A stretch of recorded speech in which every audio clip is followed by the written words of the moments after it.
Tutor, your first IT job. Build your IT career, 9 months internship program. ఇప్పుడు మరుజన్మల గురించి కూడా వార్తలు వినిపిస్తున్నాయి. వెరీ రీసెంట్ గా వస్తాయి. మరుజన్మల గురించి వార్తలు వినిపిస్తున్నాయి.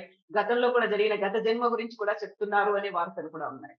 ఇంత మూఢనమ్మకాలు ఇప్పటికీ ఇంకా ఉన్నాయి అంటే వాళ్ళు రావాల్సినటువంటి అవగాహన లేదా, సరైన ప్రచారం లేదా, ఎక్కడ మనం వెనకబడి ఉన్నాం? అన్ని రకాలుగా వెనుకబడిన సమాజంలో ఉన్న బ్యాడ్ టెండెన్సీస్ ఎటువంటి అవరోధం లేకుండా పెరిగిపోతున్నాయి. నేను శాంభవి కేసులో ఎదుర్కొన్నది అదే కదండి. దలైలామా దుర్మార్గంగా, అన్యాయంగా, అబద్ధంగా, మానవ హక్కులకి వ్యతిరేకంగా ఓ చిన్న పిల్లని గ్రూమ్ చేసి, ఆ పిల్ల చచ్చిపోయిన ఎవరో యొక్క పునర్జన్మ అని చెప్పి, ఆ అమ్మాయికి ఒక ఉనికి లేకుండా చేసి, ఆ అమ్మాయి మదిలోకి అబద్ధాలు చొప్పించి, ఆ అమ్మాయి చుట్టూ లీలలు క్రియేట్ చేసి, ఒక ఎలాబరేట్ కాన్స్పిరసీతో ఒక మోసపూరితమైన, కుట్రపూరితమైన ఒక పన్నాగం పన్ని, ఆ పాపని బడిలో కాకుండా గుడిలో కూర్చునేటట్టుగా ప్రయత్నం చేశాడు. హ్యూమన్ రైట్స్ కమిషన్‌లో ఆర్గ్యూ చేసింది నేనే కదా! హ్యూమన్ రైట్స్ కమిషన్ ఒప్పుకున్నది కదా! నా వాదనలనే హ్యూమన్ రైట్స్ కమిషన్ ఆర్డర్స్‌లో యథాతథంగా ఇంక్లూడ్ చేశారు కదా! అంటే ఇక్కడ ఏం జరిగింది? ఒక దుర్మార్గం జరిగింది. దాని పట్ల ప్రొటెస్ట్ వచ్చింది. తర్వాత వ్యవస్థాగతంగా దాన్ని కరెక్ట్ చేయటానికి హ్యూమన్ రైట్స్ కమిషన్ యొక్క చీఫ్ దాని పట్ల తన తీర్పునిచ్చి ఆర్డర్స్ పాస్ చేశారు. ఏమని చేశారు? కలెక్టర్‌ని కూడా ప్రాసిక్యూట్ చేస్తాను అమ్మాయిని స్కూల్‌లో పెట్టకపోతే అని. అయిపోయిందిగా, పునర్జన్మ లేదుగా, స్కూల్‌కెళ్ళింది. ఇలా స్టెప్స్ తీసుకునే వాళ్ళుంటే, కొంతమంది పోలీస్ అధికారులు ఉన్నారండి. అద్భుతంగా ఇటువంటి very bad tendencies in society వచ్చినప్పుడు వాటిని ఇన్వెస్టిగేట్ చేసి, తప్పు చేసిన వాళ్ళని ప్రశ్నించటం, వాళ్ళు తప్పు చేశారని వీళ్ళకి అనుమానం వచ్చాక వారిని నిందితులుగా చేర్చి కోర్టుకి తీసుకువెళ్ళటం చేస్తున్నారండి. కానీ రాష్ట్రం యొక్క ముఖ్యమంత్రినే క్షుద్ర పూజలు చేస్తున్నారు అని అందరూ మాట్లాడుకుంటున్నప్పుడు, ఆ మోరల్ ఏమంటాము, కరేజ్ అన్నది చాలా గట్టిగా ఉంటేనే ఉంటుంది. ఇప్పుడు మహేష్ భగవత్ గారున్నారు. ఉప్పల్లో ఆ చిన్నారిని చంపేశారు కదా! ఆటో డ్రైవరు ఒక బిడ్డని తీసుకెళ్ళి గ్రహణం రోజు తల నరికేశాడు కదా! మహేష్ గారు చొరవ లేకపోతే పట్టుకునేవాళ్ళా? అసలు ఒకప్పుడు పోలీస్ శాఖలోనే చేతబడి విభాగం ఉండేది. ఎందుకుండేది? చేతబడి ఆపటానికి కాదు. ఎక్కడైనా ఏదైనా నేరం జరిగితే దొంగలను పట్టుకోవడానికి చేతబడివాడు. మంత్రగాళ్ళని పెట్టుకొని. అక్కడి నుంచి ముందుకొచ్చింది. But not enough. ఇప్పుడు ఎందుకు జరుగుతుంది అంటే, మూఢనమ్మకాలని పారద్రోలటానికి సైన్సు, విచక్షణతో ఆలోచించగలిగిన క్రిటికల్ ఇంటెలిజెన్స్ పిల్లలందరికీ వచ్చేటట్టుగా చేసినప్పుడే, కనీసం తల్లిదండ్రుల తరంలో ఉన్న పిల్లలకి రాకుండా ఉంటుంది. కానీ అది కూడా వచ్చే అవకాశం లేకుండా ఇవాళ స్కూల్ టెక్స్ట్ బుక్స్ మార్చేయటము, మీడియా వారు రిపీటెడ్‌గా అటువంటి వారికి అవకాశం ఇవ్వటం. చేతికున్న రక్తాన్ని చూసుకోవాలి ప్రతొక్కళ్ళు. నమ్మకం మన ప్రవర్తనని నిర్దేశిస్తుందండి. ఒకసారి మీరు పునర్జన్మ ఉన్నది అని నమ్మితే, అలాగే మీరు ప్రవర్తిస్తారు. అంతే కదా! ఇప్పుడు ఒకసారి మీరు ఆడవారు మగవారితో సమానం కాదు అని మీరోసారి నమ్మినాక, ఒకసారి ఆడవారందరూ కూడా మగవారి చేతిలో దెబ్బలు తినటానికి అర్హులు అని మీరు అవును. గోస్వామి తులసీదాస్ చెప్పినయి మీరు నమ్మేసినాక అదే చేస్తారు కదా! మీరొకసారి నమ్మటం దగ్గరే ఉంది ప్రాబ్లమ్. నమ్మకం ఆధారంగానే ప్రవర్తన ఉండటం సహజం. మరి ఇవన్నీ నమ్ముతున్నారు. వీటేటి గురించి గూడా ప్రశ్న రాకుండా, అలా ప్రశ్న వేయంగానే నువ్వు పాకిస్తాన్ పో అంటము. నువ్వు దేశద్రోహి అని అనటము. నీకెవడో చర్చ్ వాళ్ళు డబ్బులిస్తున్నారు హిందువులు. ఆర్ఎస్ఎస్ వాళ్ళు నిన్ను పంపించారని క్రిస్టియన్లు. అసలు మీరందరూ ముస్లింలు మీకు సపోర్ట్‌గా ఉన్నారు కాబట్టి, లేకపోతే ముస్లింలు మిమ్మల్ని చంపేస్తారు గాబట్టి మీకు ధైర్యం లేదు. వాళ్ళనెందుకనవు అని రెచ్చగొట్టేవాళ్ళు. ఏది చట్టానికి వ్యతిరేకంగా ప్రవర్తించమని రెచ్చగొట్టేవాళ్ళు, ఈరోజు సోషల్ మీడియాలో వారి మనస్సుల్లో ఉన్న ద్వేష భావాలని నగ్నంగా బయట పెట్టుకుంటూ, మన మెయిన్ స్ట్రీమ్ కల్చర్ ఇది అయ్యేటట్టుగా చేశారండి. ఇప్పటికైనా మై రిక్వెస్ట్ టు ఎవ్రీవన్. ఈ దారుణం ఎందుకు జరుగుతుంది అన్నది ఒక్కసారి ఆలోచించుకుని, ఎవరికి వాళ్ళు మనస్తాపంతో, కంట్రిషన్‌తో ప్రాయశ్చిత్తం చేసుకోవాలి. ఎందుకంటే మీరు పొద్దున్నుంచి రాత్రి దాకా ఈ మూఢనమ్మకాల వ్యాప్తిని చేస్తూనే ఉండి, తరువాత ఒక రోజు దారుణం జరగగానే ఏం జరిగింది? ఎందుకు జరిగింది? అని బిత్తరపోయినట్టుగా పోజులు పెట్టి ఆలోచిస్తే ఏమీ మారదు. ఇదొక ఉద్యమం.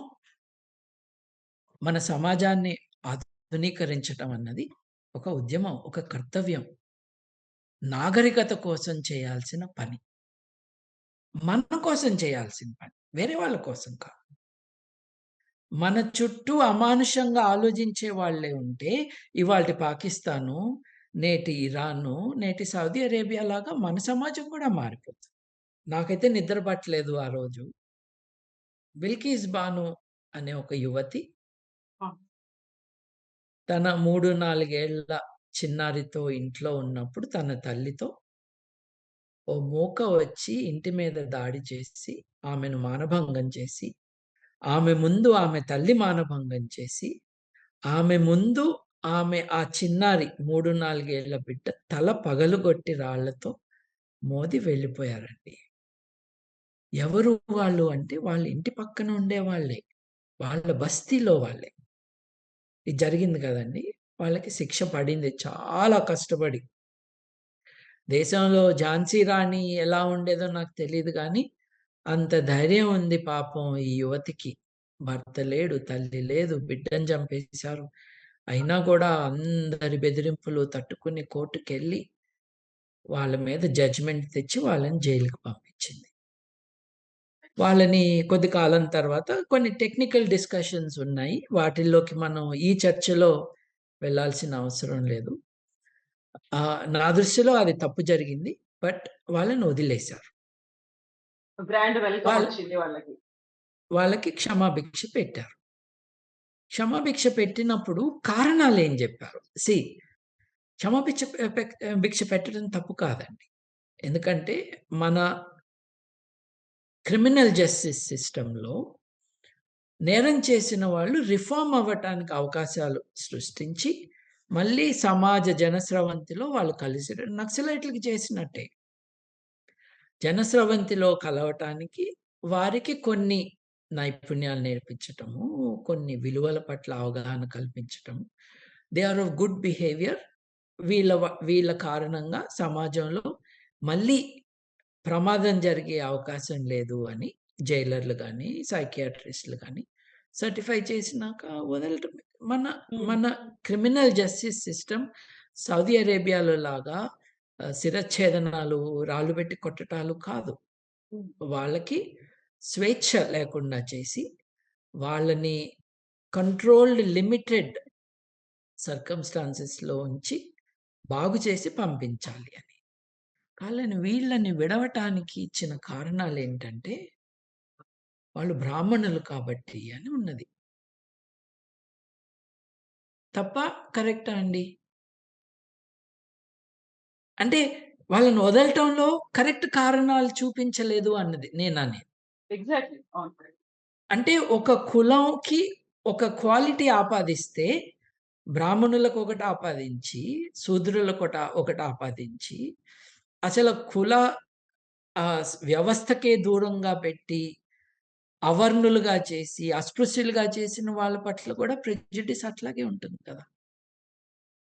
మీరెప్పుడైతే ఈ బిడ్డ నాకు అదృష్టం తెచ్చింది అని అంటారో, బిడ్డ పుట్టినప్పుడు ఏదైనా తప్పు జరిగితే, లేదు ఏదైనా విషాదం జరిగితే, బిడ్డనే నాకు కష్టం తెచ్చింది అని అనుకుంటారు.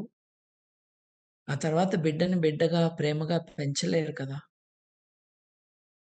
There are always consequences to beliefs. ఒక నమ్మకానికి పర్యవసానాలుంటాయి. ప్రతిదీ మనం విశ్లేషించి చూసుకోవాలి. మన కోసం అండి. ఎవరి కోసమో కాదు. నేను ఇంకోటి ఎప్పుడు గుర్తు చేస్తూ ఉంటాను. హేతువాదులు, హితవాదులు.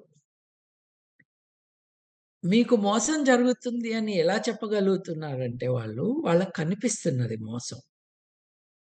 ఇప్పుడు ఇలా చేస్తే నువ్వు నష్టపోతావు అన్నది ద్వేషపూరితంగా చేస్తున్నదా? హితవు చేయటానికి చేస్తున్నదా? అది కూడా అర్థం చేసుకోలేని ఒక ఉన్మాదంలో చాలామంది ఉండిపోతున్నారు. ఇట్లాంటి విషయాల్లో హేతువాదులు మోసపోరు కదండీ! మాకు మోసం జరగట్లేదు, మీకు జరుగుతుంది అని ఒక కర్తవ్యంగా చెప్తున్నారు. నీకెవడో డబ్బులిస్తున్నాడు, నీకు క్రిస్టియన్‌లు డబ్బులిస్తున్నారు. చూడండి, ఆలోచన తెలివిగా లేకపోతే ఇట్లాగే ఉంటది. క్రిస్టియన్‌లకి డబ్బులిస్తారు గానీ, జీసస్‌ని నమ్మేవాళ్ళు నాస్తికులకిస్తారా? ఆ! అంటే ఈ మాత్రం ఇంగిత జ్ఞానం లేదా జనాలకి? ఇలా మంచి చేయాలి అని అనుకుంటూ, లేదు ఇది నా కర్తవ్యం అని చెప్పినప్పుడు, ఇది వింటే బాగుపడేది మనమే అన్న రిసెప్షన్ లేనప్పుడు ప్రస్తుత పరిస్థితి. ఇప్పుడు చాలామంది నాకు తెలిసి హేతువాదులు విసిగిపోయారు. విసిగిపోయారెందుకు? కాన్స్టెంట్‌గా ఈ దాడులు. ఇప్పుడు వాళ్ళు చేసుకునే చిన్న ఉద్యోగాలు, వాళ్ళు చేసుకుంటున్న చిన్న చిన్న మంచి పనులు, దానికి తోడు సమాజంలో ఏదో అన్యాయం జరుగుతుంది. ఒకసారి మనం ఆలోచించుకుందాము అని చెప్పడం. అది గూడా దురుద్దేశపూర్వకంగా చేస్తున్నావు. కనిపిస్తే కొడతాము. ఆహ్, దొరికితే నరేష్ బైరింగ్ చేసినట్టు చేస్తాము. అంటూ బెదిరింపులున్నాయి కదా! ఇప్పుడు హేతువాదులు విసిగిపోయారు అన్నప్పుడు 'బాబు గోగినేని' గారికి కూడా విసుగు వచ్చిందా? ఇంకెందుకు వదిలేద్దాం అనే ఫీల్ ఏమైనా డెవలప్ అయిందా? లేదండి. అందరూ వదిలేస్తే ఎలా హ్మ్. అన్న ఆవేదన, ఆదుర్ద ఉంది. కొంచెం కోపం గూడా ఉంది. ఎందుకంటే ఈ రౌడీ మూకల రాజ్యం ఏలేటట్టుగా పరిస్థితులు ఎందుకు క్రియేట్ అవుతున్నాయి? ఇప్పుడు రాజకీయంగా అధికారంలో ఉన్నవాళ్ళు, ప్రతిపక్షంలో ఉన్నవాళ్ళు ఇద్దరూ కలిసి వీళ్ళకి సపోర్టింగ్‌గా ఉండటం. వీళ్ళ ఇన్‌ఫ్లూయెన్స్ పెడ్లింగ్‌కి వాళ్ళు లొంగిపోవటం. ఇదంతా గూడా ఓట్ల కోసం ఉపయోగించుకోవటం. ఈ అమెరికాలో మిలిటరీ ఇండస్ట్రియల్ కాంప్లెక్స్ అని అంటారు. మనకి రిలిజియో పొలిటికల్ ఎక్స్‌ప్లాయిటేషన్ కాంప్లెక్స్ ఒకటుంది. యాదగిరి యాదవ్ గారు ఈ అప్సరా అప్సరా తల్లి ఉంటున్న అపార్ట్‌మెంట్ ఓనర్. ఆయన పేరు యాదగిరి యాదవ్. మొట్టమొదటి ఇంటర్వ్యూలో ఆయన దగ్గరికెళ్తే, నాకు ఈ భక్తుల పైన, ఈ స్వాముల పైన నమ్మకం లేదు. వాళ్ళ లీలల పేరుతో వాళ్ళేం జేస్తారో నాకు తెలుసు అని గట్టిగా జెప్పాడాయన.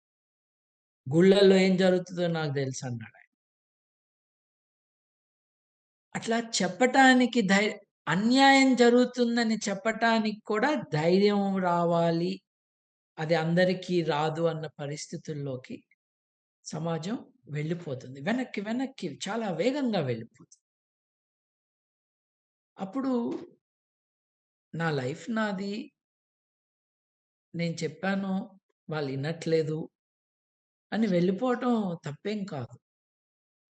ఇప్పుడు నువ్వు స్కూల్ టెక్స్ట్ బుక్స్‌లో పాఠాలు మారిస్తివి.